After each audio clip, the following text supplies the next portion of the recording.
So Dan, you're an elder at the church. You're 7'6" tall, and Not quite. Not quite. Not quite. You're a tall guy. You play bass, Yes. and you kind of have this. I don't know, this vibe that's kind of intimidating. Oh gosh. Do you ever get that from people, like that you are a little intimidating? Is that ever a thing? No, I really don't get that very often. At least not to my face, like you just expressed. Well, the reason why I'm asking is I have a couple students that are like, if you're over 6 foot tall, they'll leave the room because it just tall people scare them. Okay. So I just know that for some people that's a vibe. That's Yeah. something that can happen. I guess that's something that I probably need to be reminded of more because honestly, I don't think about that. I forget that I'm 6'6", not 7 foot, but I forget that I'm 6'6", and sometimes only in pictures when I see myself next to normal people. Do I think, oh my gosh, Normal people. Yeah, it's like I am freakishly tall. Yeah. Yes. Man, so in college I used to lift a lot. And at one point I was, I'm not saying I was jacked or anything. You were but ripped. I was larger than most, and I would have people like, you know what? When I saw you, I was so intimidated. I was like, no way I'm ever gonna go up and talk to that guy. And then you came up and talked to me, and after the first 5 words that came out of your mouth, dude, you're a teddy bear. Like, there you go. like it's like then I talk to you, and I think the same thing is with you. Yeah. Like once you know it, you're so approachable, and I really admire you like a lot. So one of the things that I went through a time that was like just a little tough for me, moving away from home and new job, and there's a lot of stresses, and I had a big moment where I was down for a long time, and I remember sitting there and having conversations with you like every Monday morning. I remember Monday that. afternoon at McDonald's. Yes. And sitting there telling you like no one at the church cares about me, and you're sitting there like, yeah. Like, you're sitting there, I'm like, not true. Yeah, it's like, what am I doing here? Not true, Zach. And I don't even know if I ever said that, but that's what I felt. Yeah. And you were the physical embodiment of Christ's love for me during that time. So I really thank you for that. Well, and I always look up to you when it comes to that, because your heart is above everything. That. And that's one of the reasons why I want to do this. For everybody there, hello.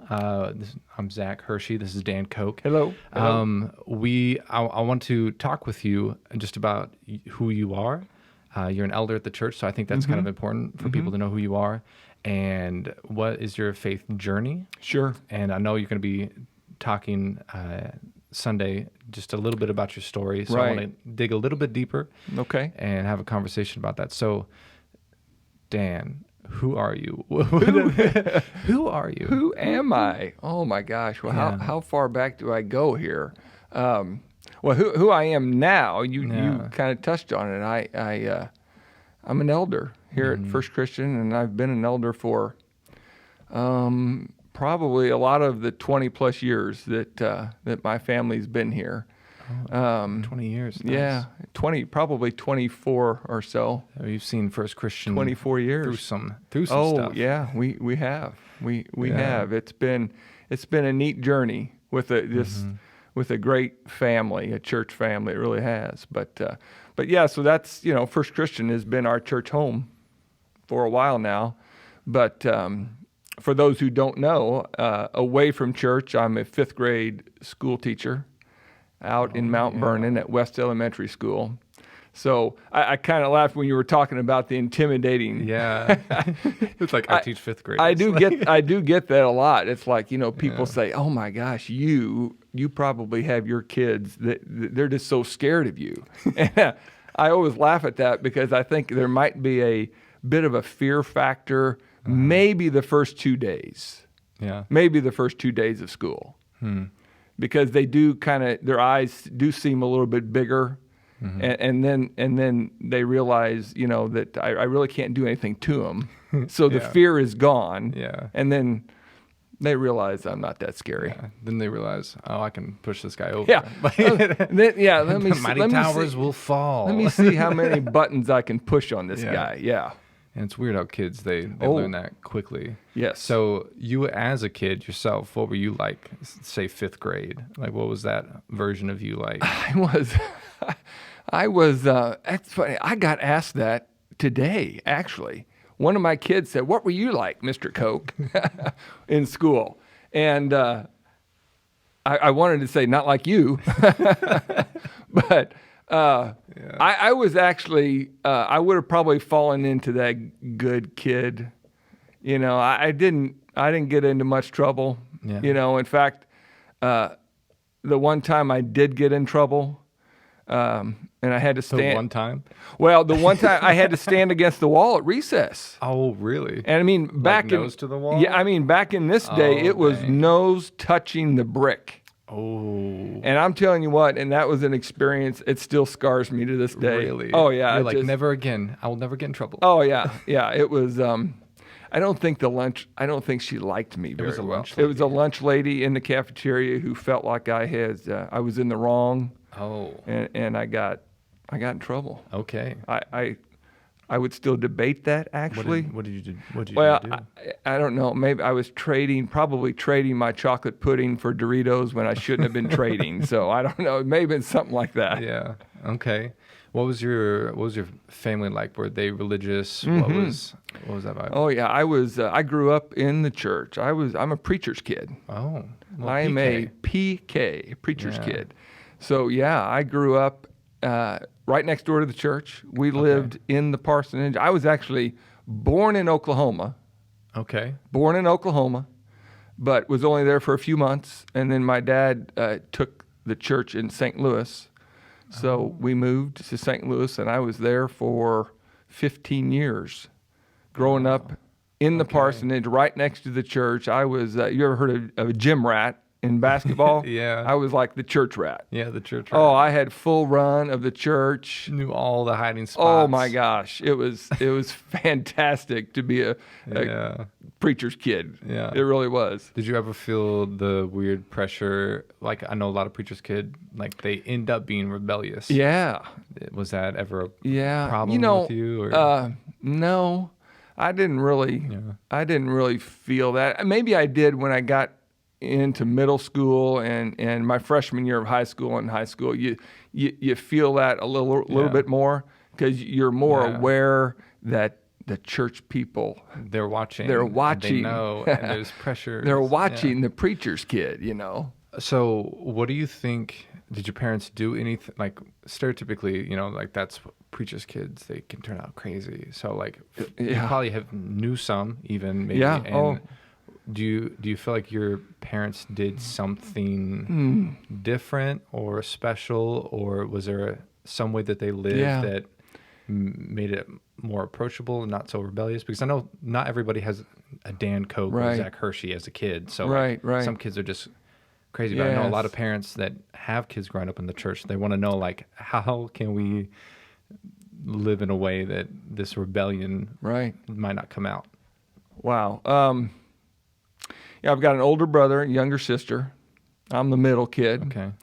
And Middle kids for life. Is that your middle? Yeah. All right. Awesome. Yeah. I guess looking back, Zach, on my childhood, you know, my mom and dad, I've just been so blessed all along the way, you know, to have a mom and dad, you know, who love me. You know, I say that like every kid's got that.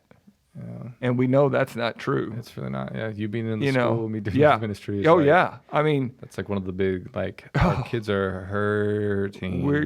You and I, we're reminded every day of the reality that a lot of kids live in. So, you know, I was just incredibly blessed. Yeah. All along the way, you know. So, growing up, you know, my mom and dad, they were just wonderful in that they valued family so much. And one of the things that I remembered, I was old enough for this to really kind of hit me when we moved to Evansville. I remember my dad early on at the new church in Evansville telling the church family one Sunday in his sermon that that his family is extremely important to him, and that he will devote time to his family. You know, basically, I'm not going to live at the church 80 plus hours a week. Yeah. And I just remember I was old enough at that point to hear him say that, and I thought, wow. That's me. Yeah, he's talking about me. Yeah. He's talking about, my brother and my sister. That must be something with Jerry Clark Oh. that you probably really appreciate. Is Oh, because yeah. He's even now, like, he doesn't have kids in the house, but Right. he still is like, my family is my first Yes. ministry. Yes. And that's probably something you've really like, Oh my gosh. Yeah. that guy. And that's so right. That's one of the so many reasons why, I love Jerry is that he has said that. You're right. He has said that often, that our most important ministry is our family. So, and so we were close. We were a close family. We camped. Oh, mom and dad, that's what we did. awesome. We went camping. Yeah. And when my brother and I, when we got too big, we got booted out into a little Coleman tent. I remember like getting one for my birthday. Yeah. And I was like, no one else. This is my This space. is And literally everybody was in this big 10-person tent, all 7 of us, except for me. I was, made it 6 for them, and I was in this little tent because I got it for my birthday, and I was very excited about it. it was your tent. Yes. Yeah. But yeah. you got booted out. It was like a get out of here. Well, get out of You're get out of the smelly, pop-up obnoxious. trailer. Oh, it was the a pop-up trailer. pop-up Okay, tent trailer, and then we got booted out. The brothers, we got booted outside into the little tent. Okay. Yeah, but it was just great. So I don't know. Your original question is, how because some preachers' kids, they do kind of have a tough time going through the growing up years. Yeah. And I don't think really any of us did. It's hard because probably for rebellion to happen, there has to be something lacking. And if you had that full, like, so much time was spent together, and those, vacations, you're stuck together. Like, you don't have that, like, free time away typically. I mean, you can run off in the woods for a second, but the ability to live that double life is kind of like subdued whenever you spend the time. And was it ever optional, or was it we're all going? We are going. Yeah. Get in the car, Yeah. That's cool. Yeah. So having a preacher for dad and growing up in the faith yourself, what was the process of you coming to faith yourself? Because I know that's a big thing. A lot of us that grew up in the church, we have this big, long, we're piggybacking our faith on our parents. Right. When did it become your own? Right. When did it become my faith? Yes. That probably not until my early adult years, to be honest. Really? Yeah. Which is that sounds maybe strange coming from a preacher's kid. Yeah. So let's just start from the bottom to now. What was like the markers of? Well, I guess probably the first thing for me was something that I don't really remember, but I looked really cute in those pictures. It was my What are we talking about? my here? baptism. Okay. My infant baptism. Okay. I was a few months old, maybe. Do you have these pictures? I do, but you'll never see them. We would love to. You'll have never them see them. up on the screen. Yeah, But looks like that's not gonna happen. I did. I looked cute. I'm just gonna say that. I bet. I don't know if my brother and sister would agree to that, but Oh, they're just jealous because theirs wasn't. Yeah. Parents probably forgot the camera that day. But that was part of the faith tradition Okay. of the church. What church tradition? The United Church of Christ is where I grew up. Both of my grandfathers, both maternal and paternal grandfathers, they were pastors in the UCC church. So why aren't you a pastor? Well, I know. I am in ministry, Zach. Yes. Yes. Yeah. Just not paid. I'm not a hired gun like you are. But, and then life growing up in the church, I mean, it was just great. It's just, every VBS, I remember those as a kid, going to church camp as a kid, you know. But I guess for me, growing up in the church was the thing that they called confirmation. Okay. You know, when I was an 8th grader.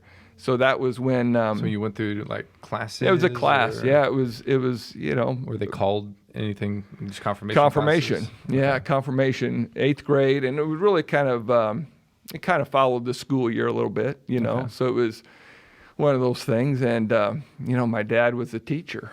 Oh. So at the end of the class. You know, it was one of those kind of things where it's like, okay, you're going into 8th grade and this is confirmation year. And at the time, I can't really say that I was excited about all that. Yeah. You know, it's like, oh, man, I remember got going to go to into high confirmation. school, and I wasn't baptized from 8th grade into high school. And I was like, I don't want to go to church camp and be like, who here isn't baptized? And me, like, it's me. Yeah. Like, I was like, I don't want to be that guy. Yeah. So, like, I felt that pressure. Yeah. But you had a whole class and everything that was specifically like, it's time for you. It is. And, you know, it was neat because I learned a lot about the church, you know, and the history. And, of course, I love history. And so you learn a lot about church history. And but boy, the thing I remember about confirmation that was kind of the final piece of that was that you had to give a speech. Oh no. To so not another baptism. You had to get up and give a speech. I had to give a speech, and man, I was terrified of that. I mean, that was, you know, a crowd of 2 people would have been too many, but there was a lot of people in the church auditorium that Sunday afternoon. Yeah. But I guess that was my first point in my life where I really had to think about What's my faith, you know, and you know, so that's kind of where I started to think about it. But then I think probably for a lot of years I just kind of went along, you know, and oh yeah, I'm a Christian. Yeah. I'm a Christian. Well, of course I'm a Christian, right? I'm a preacher's kid, right? I've done all the steps. Yeah. I've checked all the boxes. Right. So, it probably wasn't until my early adult years I met a wonderful woman. Oh. A wonderful, godly woman. Really? You know her. Oh, snap. Yes, my Jane is. She helped me grow a lot. Okay. In the early years of our marriage. When did you guys meet? Like, how old were you? Well, I was 22. Okay. She was 21. Okay. We met at a wedding. Oh. We met at a wedding, and it was No. love at first sight for me. Feelings, you see love, you see her, and Oh yeah. So yeah. So that, and then we got married 4 years later. We did the long distance dating thing during college. She went to U of E, and I went down to Murray State. Oh, okay. So we dated for 4 years and got married right after I graduated. All right. And then we moved off to Chicago because she got accepted to school up there. Big deal. Yep, Chicago. Chicago. The Bean. Yeah. Oh, it's a great place. Great place to visit. I don't think I'd want to live there. Yeah. I have a friend that lives there, and I always love, like, hey, I'm going to come see you. Yeah. I need to go see him again. But If for nothing else, the pizza. The pizza is Chicago style pizza is pretty good. So good. Yeah. So we lived in Chicago for about a little over 5 years. Mm-hmm. And we went to church. You know, it was we didn't have a car.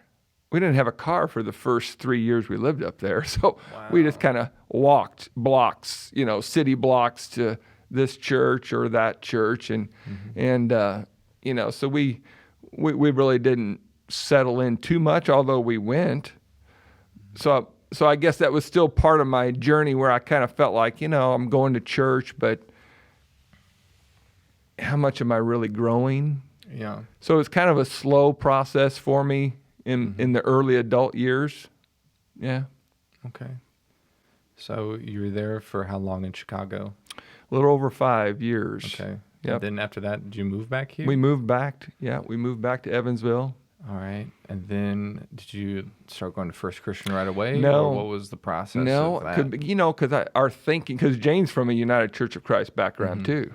Okay. So our thinking coming back home to Evansville was that, oh, well, that's what we grew up in. So we joined a little small Salem UCC church Okay. out there near us on the far west side of Evansville. Yeah. So that's where we went for a number of years. Yeah. Okay. And then after that, like, how did you end up at First Christian Church? Well, I think it was like during those years where I started to probably begin to take my faith a little more seriously. Okay. And I began to. Was there anything that triggered that Well, boost? I don't know if there was any one thing. Okay. Other than perhaps I just began to study more and read more Okay. and think about it more. Yeah. Think about it more. And it kind of came. I began to realize that from a doctrine standpoint, I was kind of changing Yeah. in where I was doctrinally Mm-hmm. and where the church we were at Yeah. was Just like doctrinally. the ways that they think about God and Right. the Bible and Right. just some of those Yep. things. Okay. So that was tough. Yeah. It was kind of a tough moment, a tough stretch in kind of our faith journey because we had a lot of good friends, Yeah. Anytime I think you leave a church family, Yeah. it's tough. Yeah. But looking back now, 24 plus years, without a doubt, it was a really good thing for me Yeah. and for Jane and our family. So Yeah. and that's when we found First Christian Church, and it was one of those things, Zach, from the first visit. Visit, we walked out of there and walking to the car, and we're looking at each other, going, "Okay, we'll go back next Sunday. we'll go back the next Sunday." Yeah. We got to check this place out again. Yeah, and it was just, the people were they were very friendly. Mm-hmm. So there you go. That's good. Yeah. Okay. So friendly church, you line up doctrinally a little bit more from your understanding, from your own personal reading. So Right. that was something you were just reading on your own and you Right. came to these conclusions, Right. which is crazy. And I'm always curious, what sparked this hunger? Sometimes it's I had kids and I realized that what I do and decide and believe matters. And Yeah. that could be some things, but a combination of that, marriage, Well, life, work. I think it being probably an was a adult. combination of things, but I do think, Zach, that, I look back on that and it did kind of line up with kids, Yeah. with becoming a dad. Mm-hmm. You do. Maybe that was a good chunk of it. You begin to think, wow, I've got a child now. Yeah. And you do. You start to think of your faith maybe a little bit more seriously than before. Yeah. Yeah. Something that I'm always intrigued by is if I'm ever meditating on just God as the Father, Mm-hmm. and I don't know what it's like to be a dad, and someday Yeah. I'm looking forward to that moment, but right now I don't know. But Right. whenever I'm really reflecting that and having a child and the love that I would have for it, Oh, it makes theology and your way you think about God and Yes. it makes it so much more real. And I'm just meditating on it. I don't have a kid in front of me that I'm paralleling this to. right. So I bet that was a crazy cool experience. Yes. Kind of going through that. So you started tending here, and did you jump in and get involved right away, or what was? Or just attend for a while. Gosh, watch from the crowd. We probably got involved probably pretty quick. And I think maybe we got, I'm trying to think, it seems like we maybe got involved in the youth ministry pretty quick. It was, Jerry, the youth minister at that point? no. Okay. Jerry had just recently become our senior Okay. pastor. So So I think it probably was a trip to Montana in one of maybe the first or second year. I went to Montana, and it's funny, Laura Raxter, Marty and Denny's daughter, Laura was on that trip, and she was in high school then. Okay. And Laura said to me one day, we were going somewhere in the church van, and she just said to me, "You need to be a youth sponsor." Yeah. And I'm going, no. No. And then that's what happened.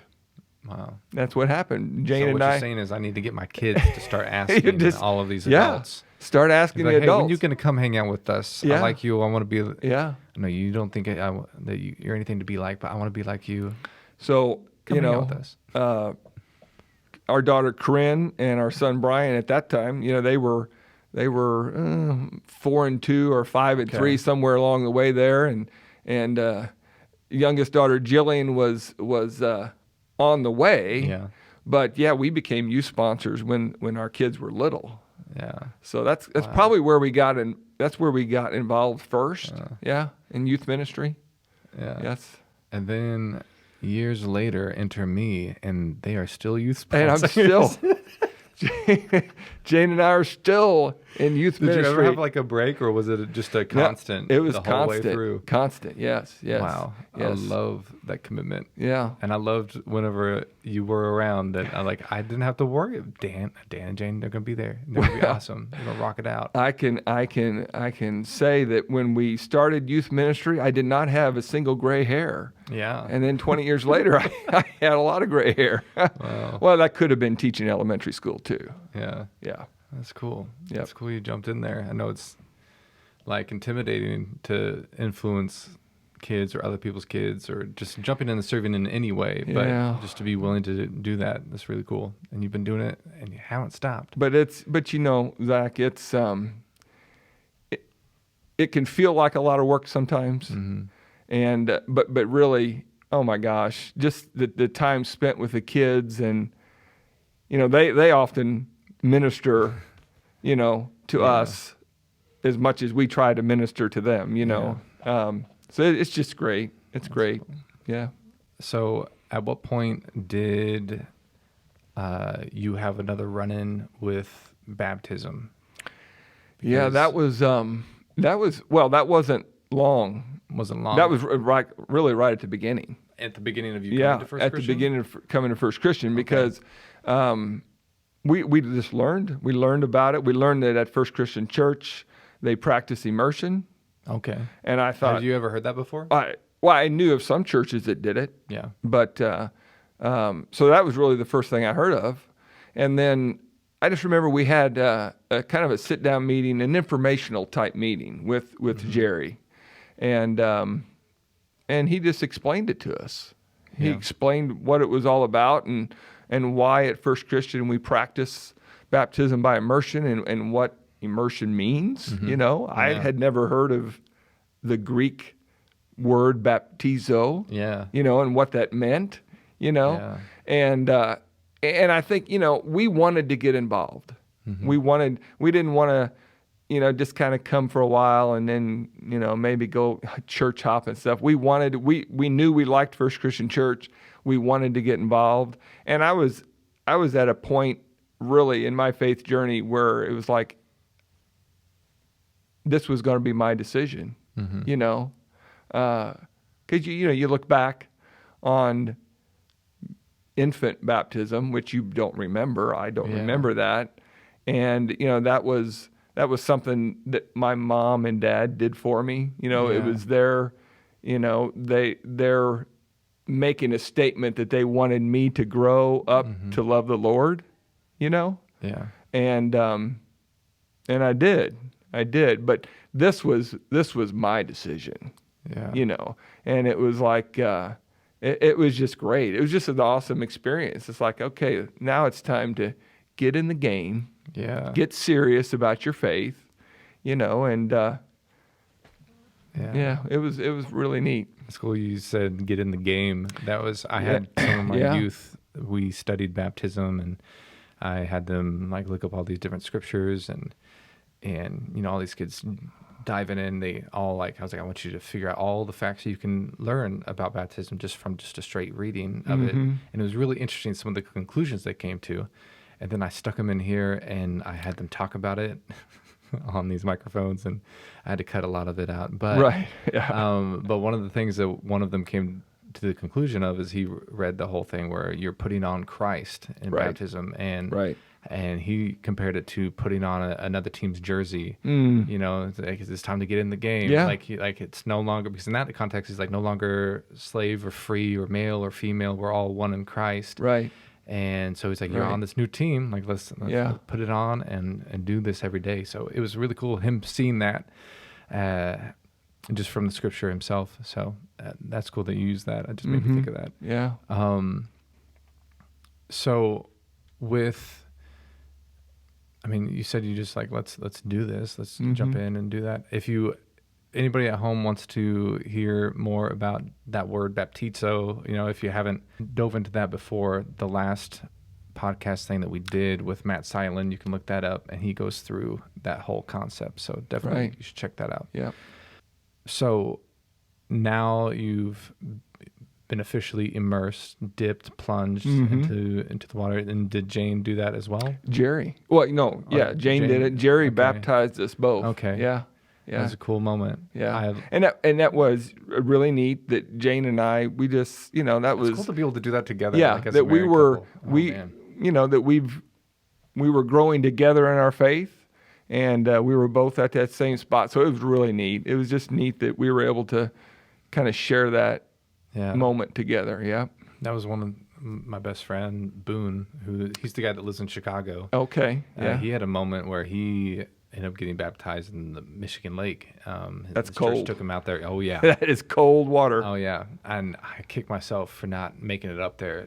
Because he was baptized like 10 years old at some church, and he was a punk. And he's like, I'm not. That wasn't. Yeah. No, that wasn't me. Like I was everywhere else, and in high school, both of us found Jesus together, and latched on, and we've been doing this whole faith everything. He's dabbled with like missions work and all this stuff, and he's very committed to the church that he's with up in Chicago, and I'm doing ministry now, and he came to a point where he was like, I think I need it to be my decision, and it to be real, right? And so it's kind of a rebaptism, but really it's the first time that I actually know what this means. Yeah. And he felt like he was convicted of it, within himself. So he got to do that, and it was a really cool deal. I wish I could have been there. Yeah, that's I get one of the things that I think about. I think it's John 14:15, where Jesus says, "If you love me, you will follow my commands." Yeah. And baptism was a big deal to Jesus, right? I mean, when he started his earthly ministry, he went to John the Baptist, and that he was baptized. That's what kicked it off. Yeah. So that was a big deal to Jesus, and man, I think if that's a big deal to Jesus, you think about what he went through for us. He did that. He commanded us to do it. And everything that he went through, like the pain, the suffering, the beating, the spitting, all of these things, and then then he asked us to do this one thing to start it off, just like he started off his ministry. Like, he has your heart. Let's start it off the same way he did. And then sometimes it's crazy. We're just like, no, I'm just no, and we come up with excuses. Oh, I know. And I know that. I know. Yeah. I've heard a lot of excuses and stuff, and specifically, I want to talk to you and ask you, what do you think about just the people that are a little bit more stubborn, you just can't tell me what to do, kind of thing. How would you talk to them? How would you go about navigating it? Like, if you're talking with somebody that's just they're when it comes to baptism, they're pushing back on it. Mm-hmm. I don't know. I think maybe the short answer there would be if that's kind of the response that someone feels, is that maybe they're not ready for it. Maybe it's a heart issue. Mm-hmm. I mean, I guess for me, it's all thinking about how blessed I've been in my life, that I was just ready. I was ready at that point to humble myself, and to want to be baptized by immersion because of what Jesus has done for me. Yeah. I mean, you think about it. You mentioned it, but you think about what our Lord and Savior went through that week. Yeah. It was like Philippians 2, it says, he emptied himself. Yes.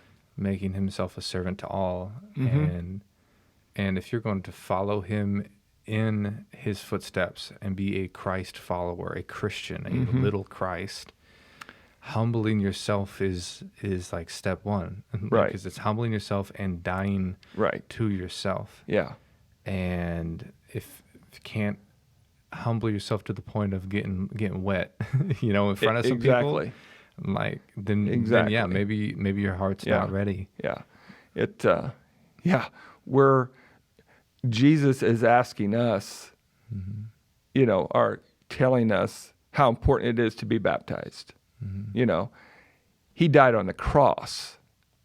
He died on the cross for us after being brutally beaten, and he says, if you love me, follow my commands. Yeah. And this is what I'm telling you. This is what's important to me. This is what you should do. Repent and be baptized. Yeah. And so, it was just, I'll never forget it. I haven't regretted it one bit, The water was not nearly as cold as Lake Michigan would have been. Yeah. So it was a wonderful experience, That's cool. for my faith journey. That's awesome. Yep. Hey, well, thank you so much for sharing and coming in here. And I know not a lot of people have done this yet, so I bet it was kind of weird. Like, you want me to do what? Yeah. So I thank you for trusting me. And well, thank you, Zach, for having me. It's really cool. I appreciate it. Well, to everybody at home, have a good one.